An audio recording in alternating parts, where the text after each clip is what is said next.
wa Tanzania, ndugu zangu mahali popote mlipo na watazamaji wote kwa ujumla, naomba niwasalimie hamjambo.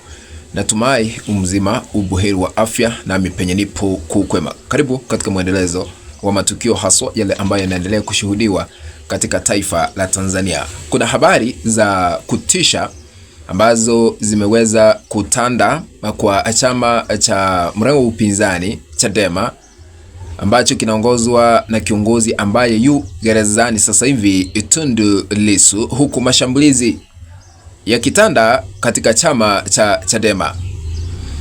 Hiki ni nini ambacho kinaendelea? Kuna barua ambayo imeweza kutolewa kupitia ofisi ya chama cha maendeleo na demokrasia Chadema nchini Tanzania. Naomba tukaweze kupitia barua hiyo kwa sababu inaenda kuunda msingi haswa kwa yale ambayo naenda kuzungumzia kwa kanda hii, ili tuweze kuona ni kipi ambacho kinaendelea nchini Tanzania. Taarifa kwa umma. Barua hii imeweza kutolewa na mkurugenzi wa mawasiliano na uenezi ambaye anaitwa Brenda Rubia, ndiye ameweza kuchapisha barua hii. Anasema ya kwamba taarifa kwa umma kuhusu kupelekwa gerezani mwanachama wetu Deogratias Pius Mushi kabla ya kufikishwa mahakamani. Kabla nizame kwa undani, na shukuru wote ambao mnatazama hii kana mahali popote mlipo, mzidi kubarikiwa na Mwenyezi Mungu akae katika kiti cha enzi. Lakini kwa heshima na taadhima, unapoendelea kutazama hii kada, tukabidhi like. Kuna alama ya kidole hapa chini mwa kanda, bonyeza hiyo alama ya kidole kama njia moja ya kutukabidhi like, na ikiwa hauja subscribe na kuomba tukaweze kusubscribe na sambaza hii link ya kanda hii kuelekea group 1 2 3 katika mtandao wa WhatsApp na hata Facebook, ili tuendelee kujulisha wengi tena zaidi. Naomba sasa tusome ni kipi ambacho kinaendelea. Chama cha Demokrasia na Maendeleo tumepokea kwa mshtuko taarifa ya mwanachama wetu Deogratias Pius Mushi, mkazi wa Mbezi, kipanda cha Mkaa, jimbo la Kipamba, aliyekamatwa tarehe 21 Novemba mwaka huu 2025 na kupelekwa moja kwa moja gerezani kabla ya kufikishwa mahakamani. Mushi aliyekamatwa nyumbani kwake kipanda cha Mkaa, jimbo la Kipamba, manispaa ya Ubungo, amepokezwa ama amepelekwa gereza la Mkuza lililopo Kipaha mkoani Pwani.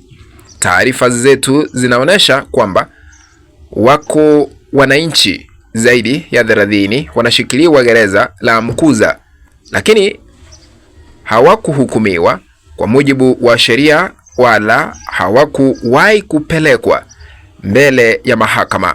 Chadema tunamtaka kamishena wa magereza nchini kueleza umma utaratibu upi uliotumika kuwapokea na kuwahifadhi wananchi hao ambao hawakufikishwa mahakamani. Tunasisitiza wananchi hao kuachiwa mara moja na wote waliohusika na kuwashikilia kinyume na utaratibu wawajibishwe. Imetolewa leo Jumamosi tarehe 20 Disemba mwaka huu 2025. Barua hiyo vile tumeweza kuisoma, kuna mashambulizi ambayo yanaendelea kutanda katika chama cha Chadema kwa sababu wanachama wanaendelea kuandamwa. Vile mmesikiza, Pius Mushi aliweza kukamatwa, ambaye ni mwanachama wa Chadema, akapelekwa moja kwa moja katika gereza, kisha baadaye hakufikishwa mahakamani. Baada ya kufikishwa katika gereza lile, kuna zaidi ya wananchi 30 wanashikiliwa pasipofikishwa mahakamani. Hii inamaanisha nini? Number 1, ukosefu wa ushahidi wa kutosha. Mahakama zote ulimwenguni, iwe Tanzania, iwe Kenya, Uganda, Rwanda, Burundi, hata ICC, lazima kuwe na ushahidi wakati mshtakiwa anafikishwa katika mahakama yoyote ile. Lakini kwa sababu mwanachama huyu wa Chadema Pius Mushi hakufikishwa mahakamani kwa sababu hakukuwa na ushahidi kwa nini anashikiliwa, na kuna wengine 30 ambao wanashikiliwa pasipokuwa na utaratibu wa kuwafikisha mahakamani. Utaratibu haupo, ndio maana wanaendelea kushikiliwa. Ushahidi haupo, ndio maana wanaendelea kushikiliwa. Kwa hivyo lazima haya yote yaweze kuangaliwa kwa undani. Kwa nini wengi wanashikiliwa pasipofikishwa katika mahakama? Kwa sababu maamuzi ama hukumu inatolewa mahakamani kabla ya kufikishwa kwa gereza ili kufungiwa pale. Kwa hivyo hamna ushahidi wa kutosha, ndio maana wanashikiliwa. Namba 2, hii inamaanisha nini? Uongozi wa kiimla ama udikteta. Wale ambao wengi wanashikiliwa, ukionekana unazungumza against the government, unakujiwa.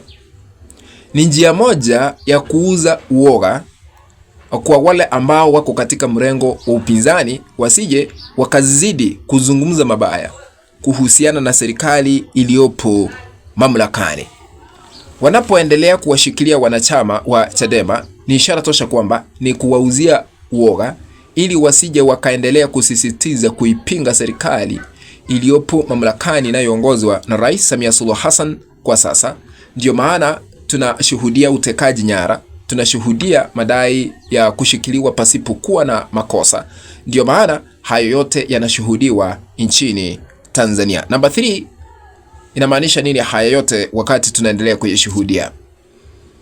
Kusambaratisha chama cha Chadema. Kuna wale ambao ni wafuasi, kuna uwezekano waanze kujiondoa kwa kuzungumza, kwa sababu wakionekana watakujiwa, waanze. Ni ishara tosha kwamba wanataka kusambaratisha ama kugawa chama cha Chadema ili nguvu zile ambazo ni za kisiasa wako nazo ziweze kupungua.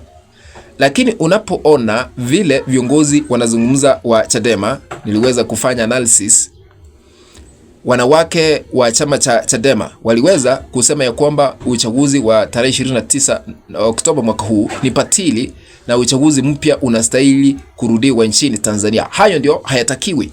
Kwa hivyo wanapoendelea kuwashikilia wanachama wa Chadema ni kutaka kusambaratisha chama, lakini vile kila mmoja anazungumza, iwe ni naibu mwenyekiti John Heche, iwe ni Tundu Lissu kiongozi wa chama cha Chadema, iwe ni akina mama wanawake wa Chadema, wanaendelea kuzungumza, wanafuatilia haki, demokrasia, uwazi na uwajibikaji uzidi kushuhudiwa nchini Tanzania, haswa katika masuala ya kisiasa. What do you think?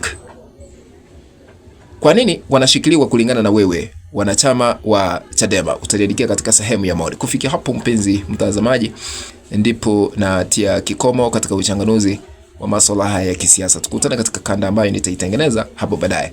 Lakini nakuomba ikiwa haujasubscribe uweze kusubscribe, kuna kitufe pale chini ambacho kimeandikwa subscribe. Lakini unapotazama ikiwa umeandikiwa subscribed, inamaanisha umesubscribe, usiponyeze tayari wewe umezidi kunipiga jeki na barikiwa tena zaidi. Lakini unapotazama ikiwa umeandikiwa subscribe, inamaanisha bado haujasubscribe, bonyeza hicho kitufe ili kubadilishiwa na kuandikiwa subscribed. Kando yake kuna kengele, bonyeza kengele ili kupata zote pindi tu tunapoziweka katika mtandao huu wa Mwakenya TV, maana tunapoweka kanda utakuwa unapokea notification ya kufahamisha kwa Mwakenya TV ameweka kanda mpya ambayo inastahili kutazama. Sambaza hii kanda kwa 1 ama 2 3 katika mtandao wa WhatsApp na hata Facebook ili tuendelee kujulisha wengi tena zaidi. Asanteni sana ladies and gentlemen, be blessed. Let's meet in the next video. Bye bye.